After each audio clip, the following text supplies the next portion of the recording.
Hi hello ನಮಸ್ಕಾರ. ಇವತ್ತೊಂದು instant dry fruit ಮಿಕ್ಸ್ನ ಮಾಡ್ಕೊಳ್ಳೋಣ.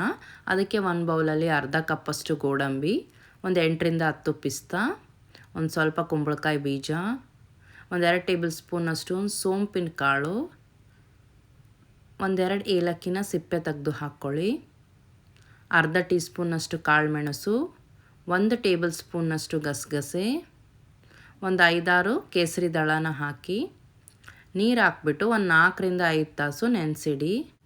ಒಂದು ಅರ್ಧ ಕಪ್ಪನಷ್ಟು ಬಾದಾಮಿನ ನಾನಿಲ್ಲಿ ಸಪ್ರೇಟಾಗಿ ನೆನೆಸ್ತಾ ಇದ್ದೀನಿ, ಸಿಪ್ಪೆ ತೆಗಿಬೇಕಲ್ವ ಅದಕ್ಕೆ. ಈಗ ಇವೆಲ್ಲ ಚೆನ್ನಾಗಿ ನೆನ್ಕೊಂಡಿದೆ. ಬಾದಾಮಿ ಕೂಡ ಈಸಿಯಾಗಿ ಸಿಪ್ಪೆ ಬಿಡ್ತಾ ಇದೆ. ಅಕಸ್ಮಾತ್ ನಿಮ್ಮ ಹತ್ರ ಸಿಪ್ಪೆ ತೆಗ್ದಿರೋ ಬಾದಾಮಿ ಇದ್ದರೆ ನೀವು ಡೈರೆಕ್ಟಾಗಿ ಯೂಸ್ ಮಾಡ್ಕೋಬೋದು. ಈಗ ನೆಂದಿರೋ ಡ್ರೈ ಫ್ರೂಟ್ಸ್ನೆಲ್ಲ ಮಿಕ್ಸರ್ ಜಾರ್ಗೆ ಹಾಕಿ ನೀರು ಸಮೇತನೇ ಹಾಕಿ, ಬೇರೆ ನೀರೇನು ಯೂಸ್ ಮಾಡಬೇಕಾಗಿಲ್ಲ. ಬಾದಾಮಿನ ಹಾಕ್ಕೊಂಡು ಒಂದು ಫೈನ್ ಪೇಸ್ಟಿಗೆ ರುಬ್ಕೊಳ್ಳಿ. ನೋಡಿ, ಈ ರೀತಿ ಫೈನ್ ಪೇಸ್ಟ್ ಆಗಿರಬೇಕು.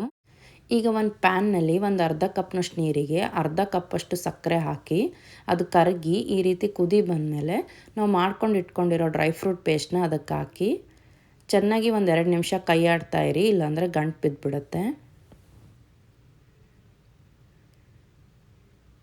ಒಂದು 2 ನಿಮಿಷ ಕೈ ಆಡ್ತಾ ಈ ರೀತಿ ಕುದಿ ಬರಬೇಕದು. ಈ ರೀತಿ ಬಬಲ್ಸ್ ಎಲ್ಲ ಬಂದಮೇಲೆ ಇದಾಗಿದೆ.